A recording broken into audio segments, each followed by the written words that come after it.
안녕하십니까. 문재인 대통령은 미국 방문 일정을 마치고 23일 저녁에 귀국했습니다.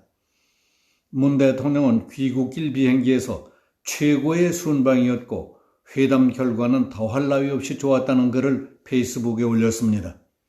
또 조 바이든 미국 대통령, 카말라 해리스 부통령, 낸시 펠로시 하원 의장을 거명하면서 정말 대접받는 느낌이었다. 이번 한미 정상회담의 성과는 기대했던 것 이상이었다. 미국이 우리의 입장을 이해하고 또 반영해 주느라고 신경을 많이 써줬다. 백신 파트너십에 이은 백신의 직접 지원 발표는 그야말로 깜짝 선물이었다고 했습니다. 한국에 왜 우선적으로 백신을 지원해야 하느냐 하는 미국 정부 내의 반대가 만만치 않았다는 데에도 한미 동맹의 중요성을 특별히 중시해 주었다. 성김 대북 특별대표의 임명 발표도 깜짝 선물이었다고 했습니다. 문 대통령은 그동안 인권 대표를 먼저 임명할 것이라는 관측이 많았지만은 대북 비핵화 협상을 더 우선하는 모습을 보여주었다. 성김 대사는 통역 없이 대화할 수 있는 분이어서 북한에 대화의 준비가 되어 있다는 메시지를 보낸 셈이라고도 했습니다. 문재인 정부가 들어선 이후에 북한 문제를 비롯해서 중국, 미국, 일본 등 우리를 둘러싸고 있는 핵심 국가들과의 관계가 정신이 없을 정도로 뒤엉키고 난장판처럼 돼 있는 심각한 상황을 놓고 볼 때 이번 한미 정상회담은 긍정적인 변화의 방향으로 조정되는 계기가 되지 않을까 하는 기대가 될 정도입니다. 지난 4년 동안 문재인 정부는 좋게 말해서 너무 큰 꿈, 솔직하게 말한다면 이루어질 수 없는 허망하기 짝이 없는 꿈을 쫓느라고 너무 많은 것을 잃었습니다.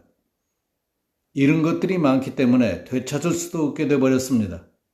북한의 비핵화, 종전선언, 주한미군 철수, 남북연방제 실시, 한반도 통일이라는 혼자만의 로드맵을 가지고 내가 그 위대한 꿈을 이루고 말리라 하던 헛된 꿈이 우리의 모든 것을 뒤흔들고 있었던 겁니다.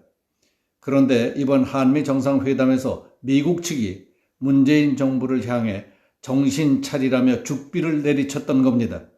중국은 핵심 이익이라며 싸고 도는 대만 해협 대만 문제와 또 북한이 강력 반발하는 인권 문제를 공동성명에 거론했습니다. 그동안 문재인 정부는 미국 등 국제사회의 요청에도 불구하고 대만 문제와 북한 인권 문제를 사실상 외면해 왔습니다. 그러나 이번 정상회담에서 미국이 이를 강력히 요청하면서 대만과 북한 인권 문제가 모두 포함되었습니다. 한미 두 나라 대통령은 정상회담 직후 발표한 공동성명에서 바이든 대통령과 문재인 대통령은 대만 해협에서의 평화와 안정 유지의 중요성을 강조했습니다.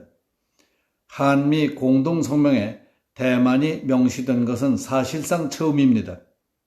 공동성명에서 한국과 미국은 규범에 기반한 국제질서를 저해 불안정 또는 위협하는 모든 행위를 반대한다. 포용적이고 자유롭고 개방적인 인도태평양 지역을 유지할 것을 약속했다며 쿼드 체제 정신을 강조했습니다. 또 남중국해를 비롯해서 다른 지역의 평화와 안정, 합법적이고 방해받지 않는 상업 및 항행, 상공비행의 자유를 포함한 국제법 존중을 유지하기로 약속했다고 밝혔습니다. 남중국해에서의 항행의 자유 역시 중국이 거론 자체를 꺼리고 있는 문제들입니다.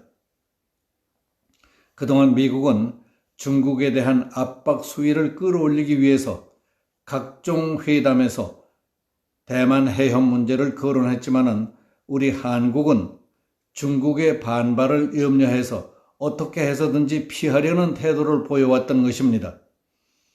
그러나 이번 한미 정상회담의 그 성명에서 중국을 직접 명시하지는 않았지만은 중국의 불공정 무역 관행 등 포괄적인 문제를 간접적으로 표현한 것으로 이해할 수 있습니다.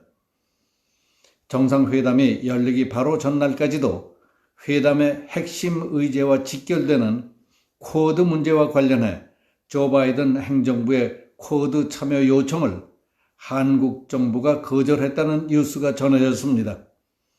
그러자 미 국제전략문제연구소 빅터 차 박사는 미국과 중국의 경쟁 시대인 지금 한국은 어떠한 전략적인 선택을 해야 하는지에 대한 국가적인 논의를 해야 할 때라고 말했습니다.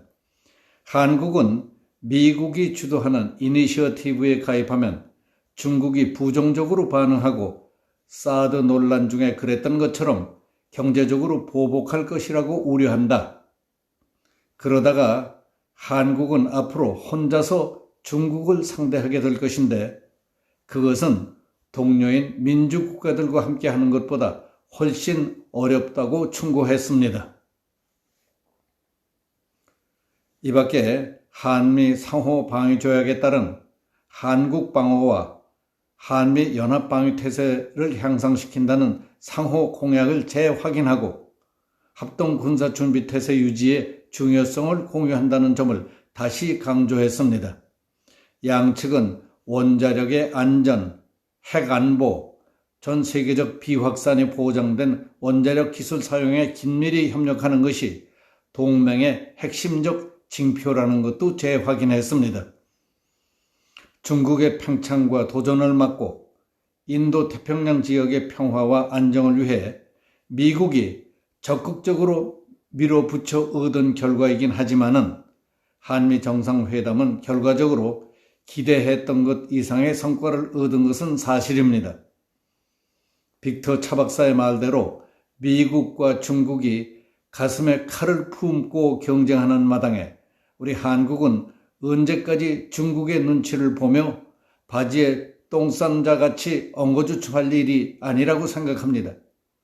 이제 되지도 않을 헛된 꿈에서 깨어나 마음 단단히 먹고 국가와 국민을 위해 실질적인 이득이 있는 전략적 선택을 해야 할 때라고 생각합니다.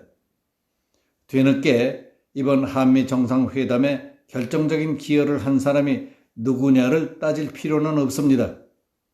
그러나 분명한 것은 우리가 가야 할 길은 지금까지 헛짚고 헤매던 그쪽이 아니라는 것입니다. 그쪽은 구렁텅이에 빠지고 망하는 길이었습니다. 우리의 안보, 외교, 경제 등의 미래와 국익 측면에서도 이번 한미 정상회담의 공동성명이 제시하는 방향을 향해 발걸음을 옮겨야 한다고 생각합니다. 문 대통령은 이번 미국 방문에 대해 말로만 최고의 방문이었고 환담 결과는 더할 나위 없이 좋았다, 대접받는 기분이었다고 만족해야 할 것이 아닙니다. 더 이상 남 눈치 보지 말고 공동성명이 제시하고 있는 곳을 향해 과감하게 방향을 틀고 가도록 묵묵히 실천하기 바랍니다. 여기서 마치겠습니다. 감사합니다.